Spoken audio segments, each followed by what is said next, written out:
Hello, and welcome to 100% Real with Ruby. Today, I am joined by two other amazing coaches who also highly emphasize the importance of mindset, of behavior change, and of, I guess, the actual art of coaching to not only get our clients results, but to keep the results and to give them so much more than what they came in for.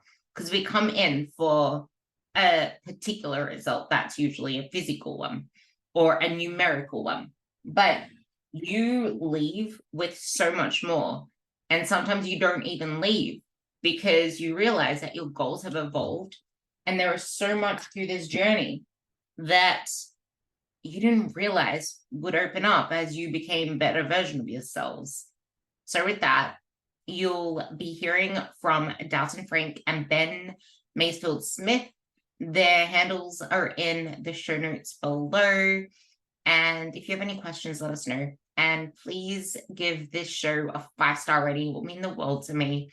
You don't even need to leave a review if you don't want to, but the rating will mean the world to me because it means that I'm being heard, I'm being listened to, and it encourages me to keep making these things because I don't and won't ever have ads on this show. Because the thing I hate most when I'm listening to podcasts is I'm halfway through it and then there's like a million ads, or you have to go through ads to even start listening to the podcast, and there's a lot of shit talk. I try to give you guys what you came for. So with that, love you all, and I hope you enjoy the show.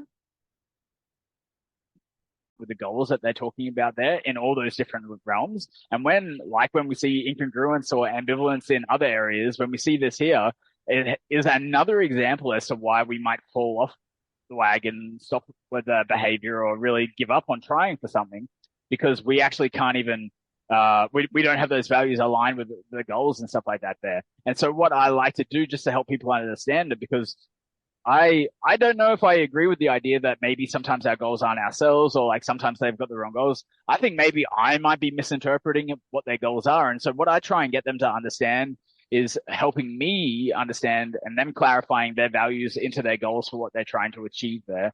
And then test it. And I like to test it. It does take a little bit extra time, but because they're not a prep client or a performance client, I want to see if they're congruent with their behaviors works out a little bit better for them. If it doesn't, and it falls on their face and they're really struggling and stuff like that, then I might open the idea to challenge them or look for different areas and stuff like that as well. But I've tend to found after 10 years of coaching, the more I challenge someone on their ideas of what their goals are and stuff like that, the shittier results I end up with the clients and stuff. And I really started to lean into this idea of letting the client guide, even if I subconsciously from 10 years of coaching think that they're wrong. If they want to trial something because it's value based or goal oriented towards the thing that they're focusing on, I'll let them try it.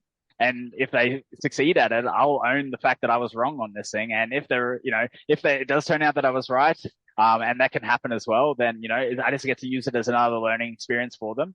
But I like that because it allows the speed at which we achieve a goal to happen so much faster, because they get to identify the value, they get to identify the goal that's for it. And then the clarity that we're talking about, that we've spoken about so many times throughout this podcast, really gets to be brought into this now, because we can understand and like hyper focus on behaviors, actions, and beliefs. So we can look at the values that they've said and like, right, I want to be self-compassionate might be a value for them. Honesty might be one, and strength. Let's say those are some values that they have, right? And so they're trying to do this behavior of, I want to lose a couple of kilos and also eat more fruit or vegetables or whatever the case may be. I want to get super clear on all of those aspects, but say their value of like self-compassion might be eating more fruit and vegetables. And if we figure out a way for them to do that and say, right, like how many do you eat at the moment? How many can we start introducing? What opportunity do you have to buy more environmental aspects? And then what capability, what psychological aspects do we have to make this behavior work out? Then slowly implement that behavior over time, get really, really clear on it.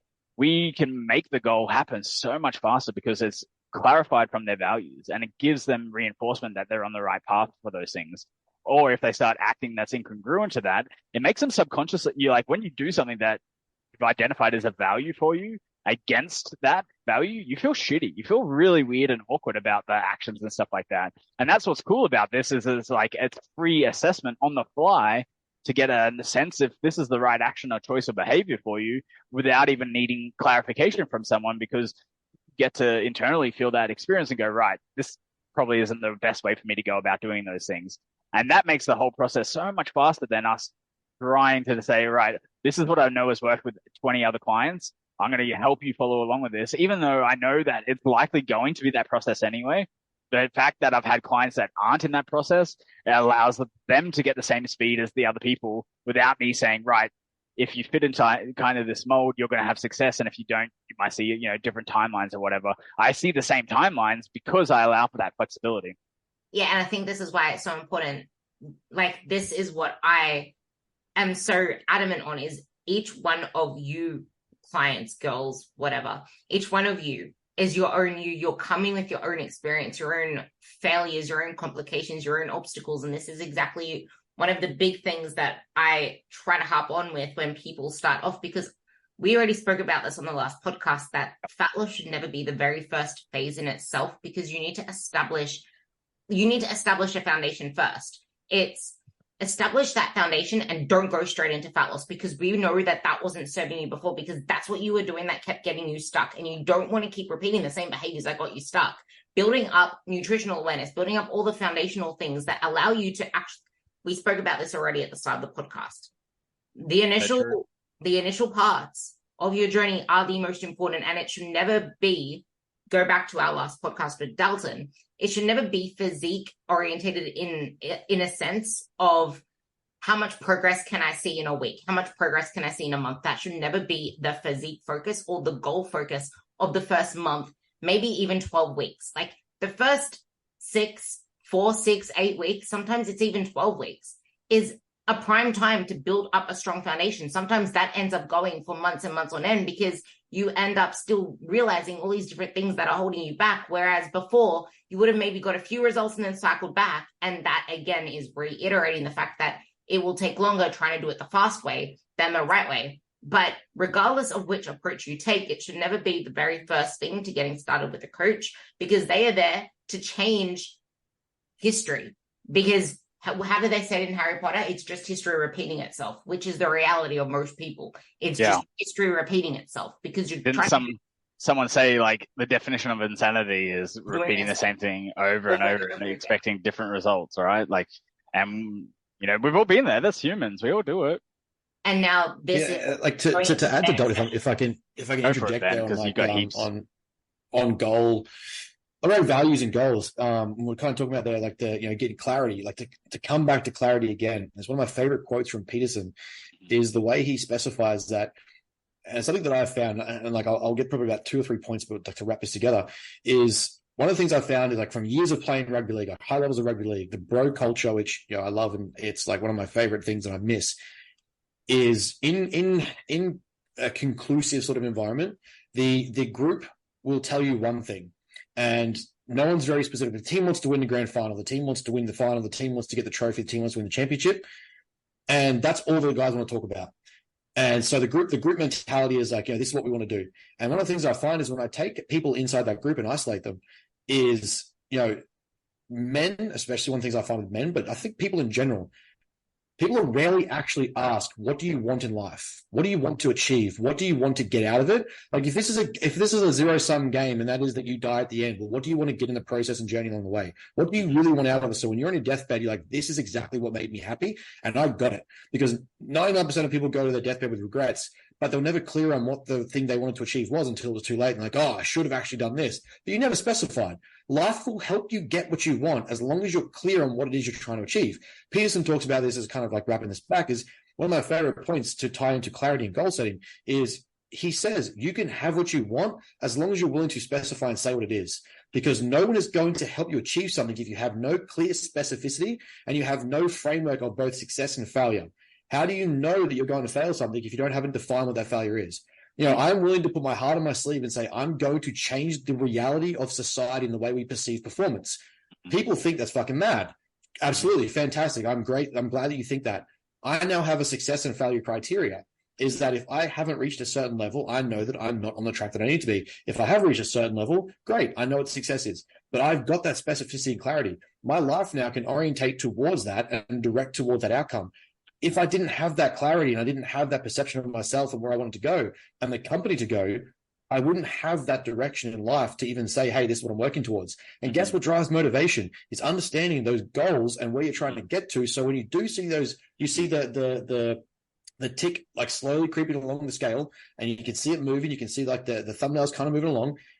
That's going to be those motivational increments that dopamine starts to produce. It's an anticipatory hormone that will have you incited by the fact that, hey, I'm getting better and better at this. I can see the positivity coming. I'm now anticipating positive responses. The more motivated I get, the more active I get, the more actions I take, the better, the more I move towards the goal that I've set, the more positive I'm going to feel about it, the more dopamine is going to hit me, the more I want to repeat that cycle and condition myself to keep doing it. It's putting the goal just far enough out of reach that you are motivated to reach for it, but not so easy that you can just reach and take it. When you can do that and you're clear on where you're going, then your goal becomes possible. But, and this is a very big but, you actually have to sit down with yourself and say, this is what I want to achieve. These are my values as a human, and these are the priorities that I'm willing to not bend on and not sacrifice on in order to achieve it. If you can't do those things, worrying about a fat loss phase means fuck all, because you don't have the clarity of where what fat loss even means. What is weight loss? I want to tone up. Okay, what does that mean? I want to drop 5 pounds. What for? I want to get on stage. Why? Getting that clarity into what you're trying to achieve will enable life to help you get there. If you aren't clear, you're going to get hit like a fucking wave, and it is going to knock you on your ass, and the likelihood that you get there goes down and down. But with us as coaches, with having that support mechanism around you, with that clarity and that specificity, we can now tailor your programming, your training, and nutrition to achieve those things with you in mind and where you want to go. Yeah. If you come to us with that mentality of like, I just want to do X and maybe I'll feel better about myself, chances are you won't. And also, we probably won't get the result that you're after because you haven't specified that's the result you want. Mm-hmm. I'm going to reflect that because you kind of already answered the question that I wanted to ask you, which is funny. But again, like you said, clarity, we need that clarity of steps, because process goals over outcome goals always, like we said, but you can't just say that you want to improve this or get this looking better if you don't know what that actually looks like, but not what it looks like. That's rubbish. If it's not in the context of your life, everything needs to be in the context of your life, your personality, your shortfalls from before, your failures from before, your, like, anything that kept you stuck before. You need to be so well aware of that to be able to then use that to fuel you forward. There was something I heard years ago that stuck with me, and it's like, bring the lessons of the past and use your visions of the future to create a compelling present, so that you can start to create more intrinsic drive to keep doing the things you want to do, because that is a positive feedback loop. And this is why, if you don't learn to celebrate the tiniest of wins, you're going to keep yourself stuck, because we have a negativity bias. We have a recency bias. So we'll always remember when things were the worst, when things are going okay, but things that we just remember when things were their worst all their time. Oh, this happened last time, I'm always a failure. Yeah. And then we always remember the most recent thing. But feeding back onto this, there's also the side where people fear failing and embracing themselves. But the scarier part is that people are scared to admit that they have a goal and a drive in a sense. Like they admit they have a goal, but they won't go further into it, because as soon as they want to start improving themselves, they start to get the fear of success, the fear of failure, future anxieties. And then most people start fearing that people will think they're egotistical because they want to improve themselves. But then that's not even really the issue. The issue is the fact that they're worried and guilty about the fact that they're putting themselves before worrying about all these other people. And it just creates this vicious cycle. And I think this is something you can both really speak on, because that guilt, especially if you're a mother, can really hold people back. And then that's when the overwhelm comes in. There is so much to do with the family. I don't have time to put myself first, etc. One of my, there's probably 2 favorite philosophers of mine that ring in here that I like to touch on. One of them is Nietzsche, and the way he describes, it's a very hard read, and it's something that took me a long time. It's a very hard concept, but his book, Thus Spoke Zarathustra, and the concept of the Übermensch, which is hijacked by the wrong crowd. But when we look at it properly, he describes a person called the Superman, and he has inside this book, he describes different forms of populations of people. And we have what's called the herd and the herd mentality. And a lot of what happens is there's a man who goes away and lives in a cave in a mountain range by himself in isolation, and basically comes back and he's like, man is actually meant to evolve. Man is not meant to reach evolution, but man is meant to continually evolve and become better and strive forward. And the person is supposed to forego who they were and the previous person they were, and they're supposed to strive towards being a better, improved, greater human being. Übermensch is like German for Superman. And if I've not butchered that, Dalton. But from that, he has what's called the herd. The herd is one of the subsects of population. And the herd is safety. It's a metaphorical for safety, security, safety in numbers, the society as a whole. And one of the things that first got me open to the idea of being who I truly am is that the second you stand out, the second you try to be different, the second you try to work towards being the Superman, is that society wants to pull you back in. Not out of fear, not out of a fear towards you, but it is more of, and this is where the second philosopher that I really enjoy comes in, Yalom, who's an existential philosopher and psychologist, is one of his existential angst that he likes to talk about is freedom. And the fact is that when you strive towards something, you strive to be something different, you strive to better yourself, and you start to become more of who you want to be, and the person that you've envisioned being, and acting upon that, you start to then create a challenge to ego inside other people that is not about you. It's about the fact that you're now challenging who they're not. And the more you act in line with the person you're trying to be, it challenges them to reflect on the fact that I'm actually not taking action to or who I want to be. And that's why we always see that tall poppy syndrome. We always see that tall, like, knock down the up and comer syndrome, because it's not that we hate the person. Let's look at Elon Musk. Elon Musk was a fan favorite until only recently, where suddenly he's the worst person in the world. But up until when, he was making all these big decisions and making these big changes, selling PayPal and, investing into Tesla and SpaceX and all these obstacles he overcame, he was the fan favorite. Now that he's reached his level of success, he's a scumbag, he's this, he's this, he's this.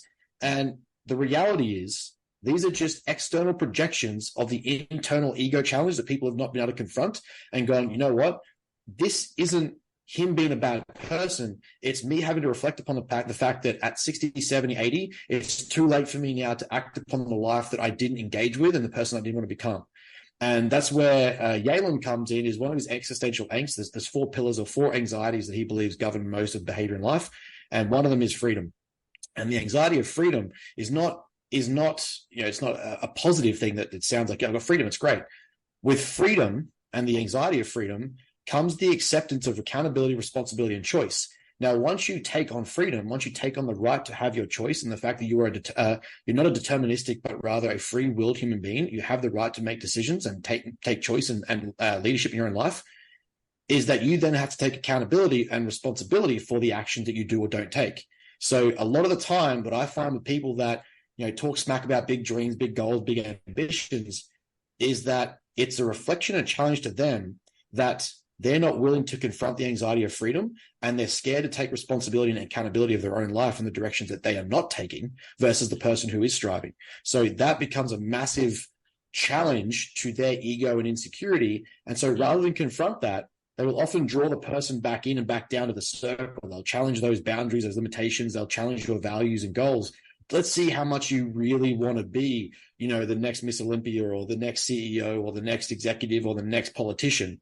I'm going to challenge that because it's safer for me to pull you back down than it is to confront the fact that I'm not doing what I want to do. And that was a huge thing to me, that it hit me like a steamroller when I was like, I'm going to die anyway. Why am I living a life based with, live a life that is on the perspective and perception of other people's opinions of what I should do, if they're only doing that because they're scared of the life they want to live and aren't. And if we can get people to perceive that, suddenly it's like, holy shit, why am I actually, like, do I really not want to make this change, or do I want to make this change? Okay, I've got to get pretty real in the fact that having that clarity, having that defined goal, success criteria, is probably going to lead me to a better outcome, and I can probably move away from those circles that hold me back.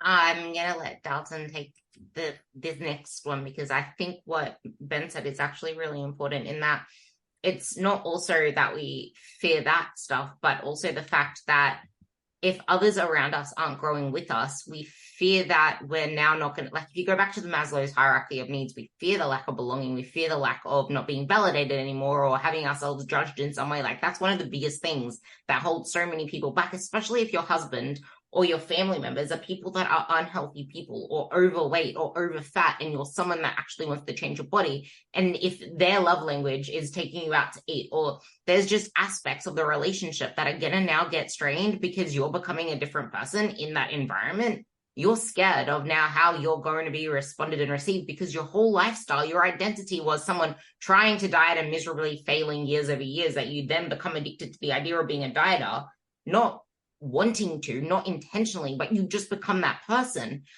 because you're worried about what happens next, not because of you, but because you haven't yet brought it into a reality, which is kind of feeding into what I want to talk about next, which Ben can feed on to sum it up, to tie or bow on it as well, especially visual imagery. Ben, can you pin that visual imagery so you remember to do that?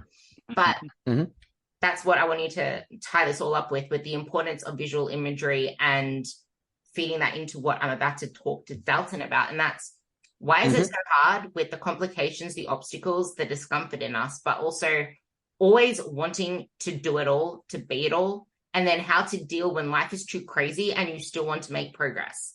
Because we need to... I know how Dalton's going to take this. I'm going to go to the bathroom real quick, but I know how Dalton's going to take this. Yeah. And then, of course, the strategies for changes and how to break and change embedded routines, because that comes into when life is crazy and we go back to these embedded routines. Yeah, so it's such a great question, because I think that the concept is something that so many people are facing, whether they realize that they're facing it or not. I bring this always trying to find as many easy models for people to take, to apply and think about when it comes to this stuff. So I know that we've used stuff like acknowledging, managing, and coping with those strategies to help out when it comes to complications and stuff like that as well. So it's always the self-reflective approaches on examining our own beliefs and ideas and the wants and needs that we bring up to how we want to approach those things. But it's also examining and trying to converse with someone about the behaviors that we're trying to implement and try over time as well. And so it can become a really, really hard process around that. And so when we face complications, the easiest steps that I like to try out when it comes to this stuff is, working through any of the stages from the act work I like from that would be that acknowledgement and the management around those things.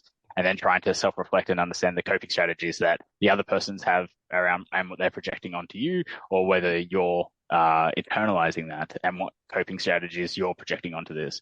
Because depending on those coping strategies is going to determine what behaviors we're seeing in the interim between the behaviors that we're trying to have as the outcome for this, and that could be restarting the process over and over again, returning to diets like you were talking about as well. But it also can be just like lashing out with behaviors that are trying to create failure within attempts at doing stuff to justify the effort or the work and stuff like that as well.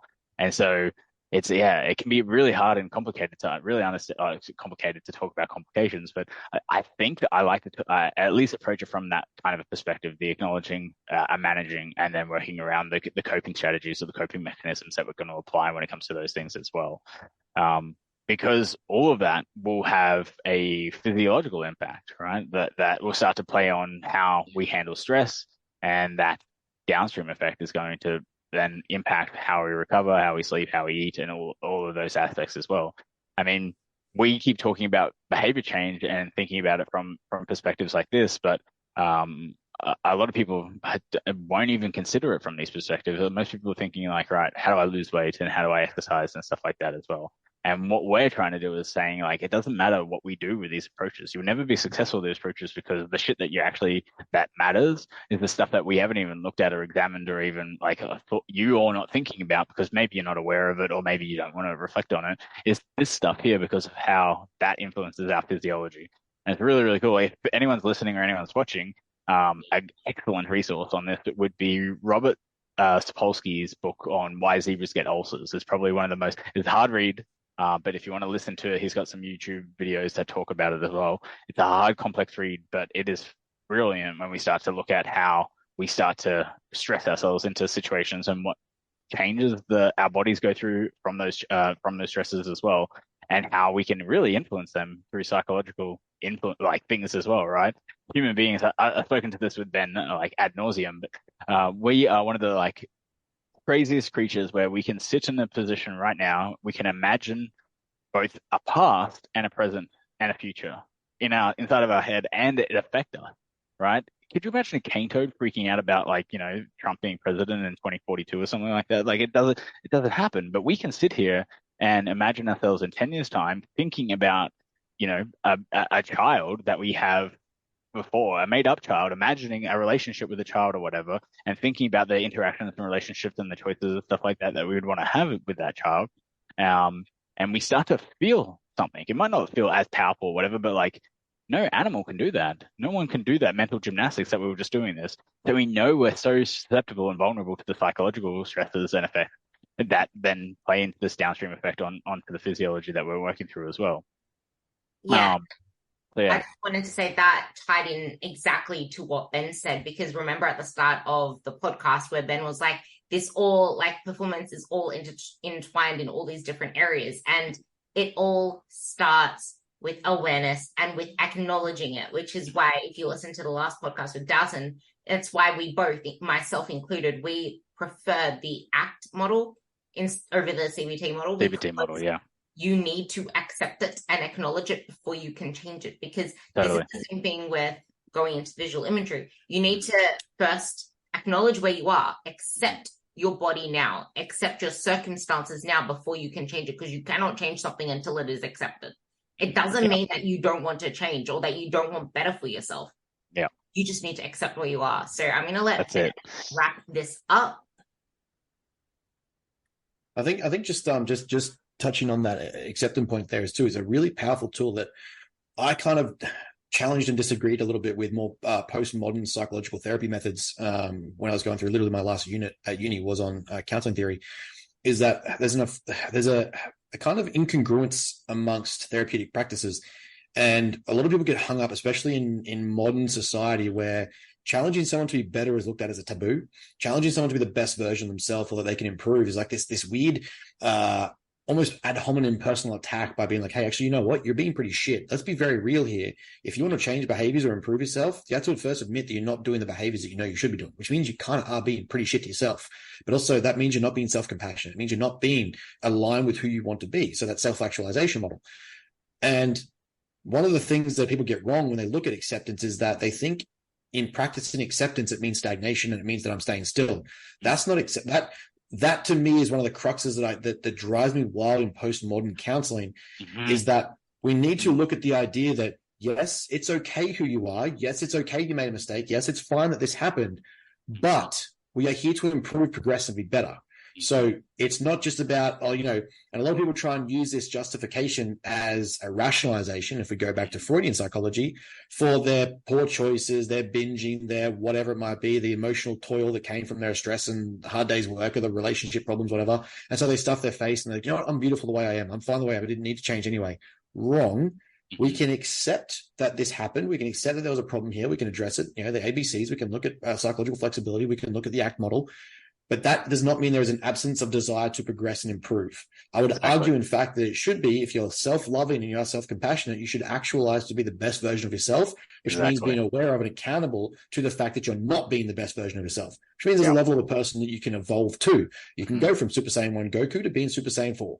That is a possibility that you have. When I talk about that in a prep context, I mean that prep should start from being, like, we should start already in prep and probably fourth gear.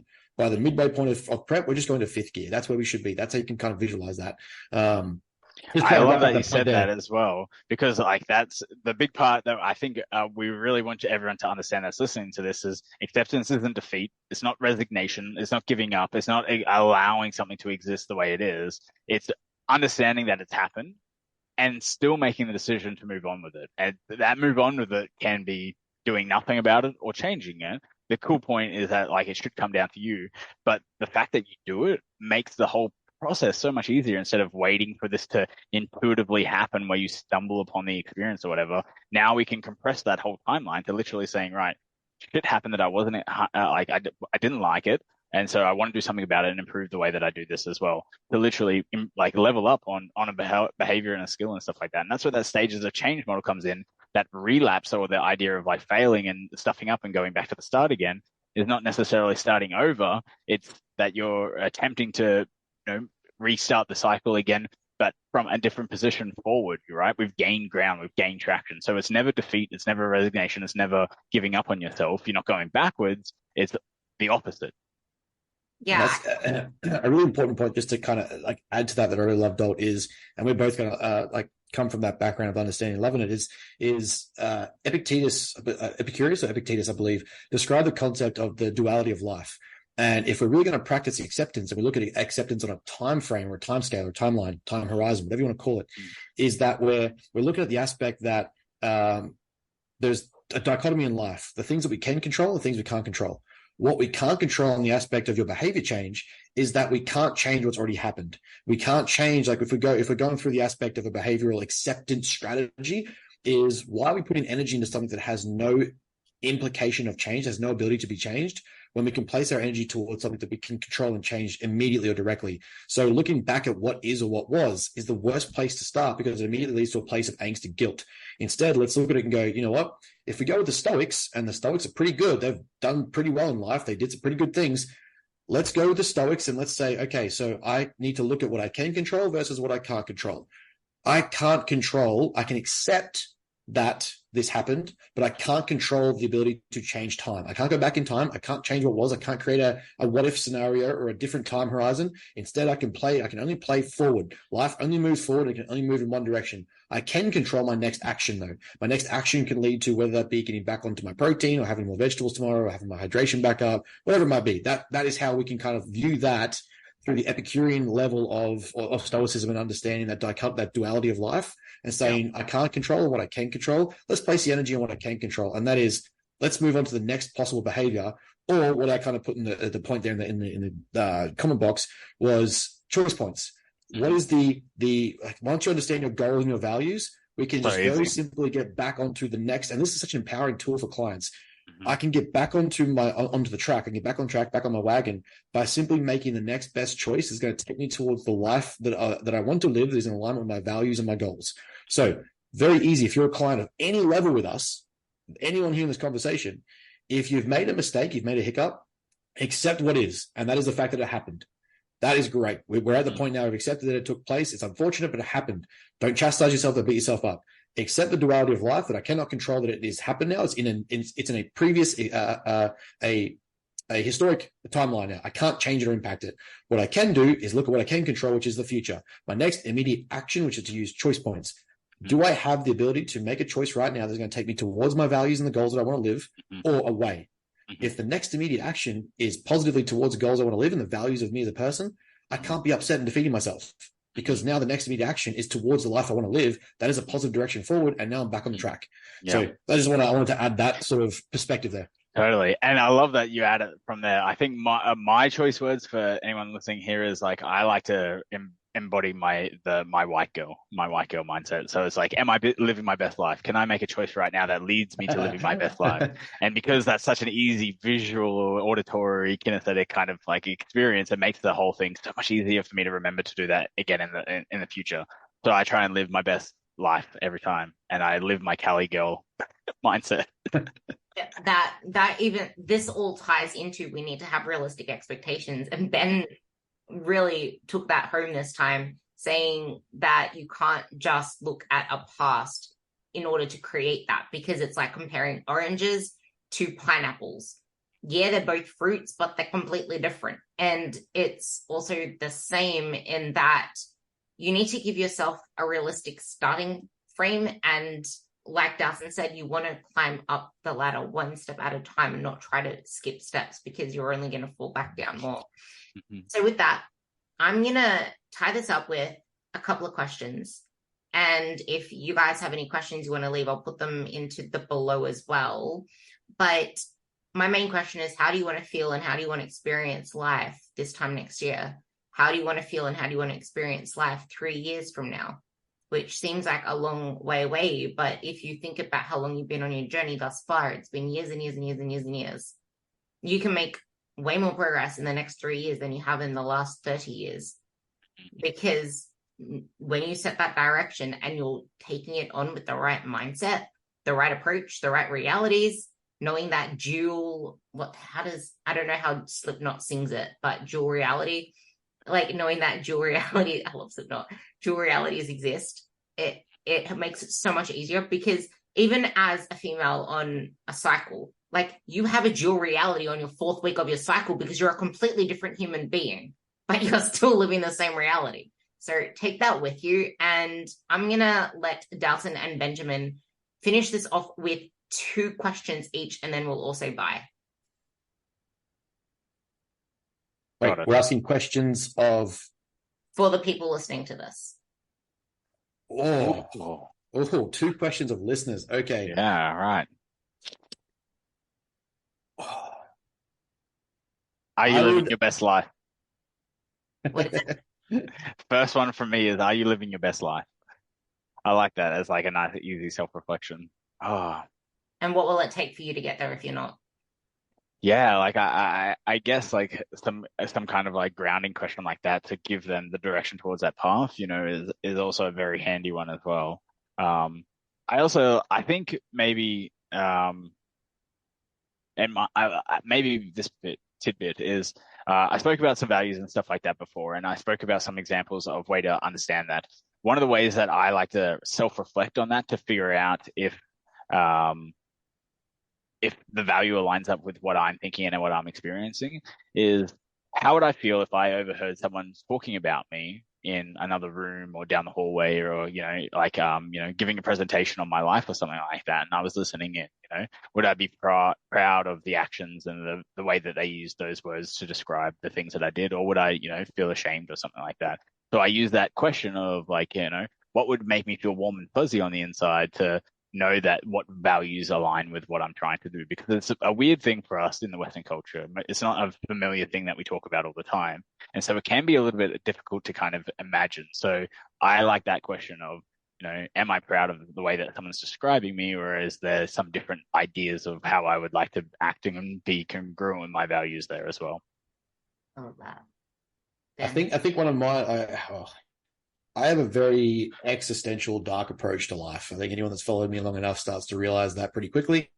But one of my favorite questions that I would probably hit someone with is if you were to be on your deathbed right now, what would you look back on with regret, or what would you fear that you hadn't achieved? And if you have something right now that you can visually see that would impact you, if you get an anxiety is stirred up inside of you, or like an internal guilt of you've reflected on that and that existential pressure kicked in, like the fact is that you are going to die. That's a very harsh reality to conceive, but let's conceive it. If there is something right now that you are feeling regretful on because that thought is provoked in your head, why are you not working towards that? Because there is going to be a point in time where you are 70, 80, 90 years old, and the ability and the opportunity costs are now gone, and you don't have the capacity to reach for and strive towards it. So why aren't you living towards it now before the time is too far gone? I love that. I really love that. Time is going to pass anyway, regardless of what you do. And even though it seems like it's so far away, if you think about where we are now, like how the fuck are we 3 years post lockdowns? Like how it's been ages, and so many of us are still stuck in the same narratives, and not to your fault, because it completely changed so many of our lives. But that's the thing. Time is going to pass, and it passes a lot quicker than you think. And your life, you only live one life, so make it one that's worth living. Yep. Love it. And I love that that aspect of time as well, like that example that you use, like where will you be in 3 years' time or something like that. Like I think Ben and I have had so many conversations around this, but like I couldn't be more proud of him as a friend, as well as watching him like succeed in his business now, compared to, I remember him mapping out, what the next 5-10 years and stuff like that's going to look like. And for him to achieve this shit in 18 months, 2 years, 3 years, like pretty fucking cool. I love that. Thanks, man. I appreciate it. I love that a lot. Thank you guys for listening into this podcast. Thanks for having us. I've been looking forward to this for a while. This was such a great conversation, and I hope you listen to it over all the 3 episodes that I have put out. And if you have anything that you want to ask us, shoot it through to our DMs, because we are very responsive, and we care about not only your thoughts, but your takeaways and your growth from every episode, because everything you listen to, everything you read, everything you come across and interact with is a growing experience if you allow it to be. I can say with certainty, like the excitement that I get if someone messages me a takeaway or a point, or like they highlight a caption in a story from a podcast I've been on, the amount that I still humble myself and feel like that humility of, wow, someone just listened to what I had to say and took something away from that as an educational point, like blows my fucking mind. Oh yeah. Yeah, definitely. I've got some clients that signed up from podcasts, and it blows my mind to think that people listen to the that I talk.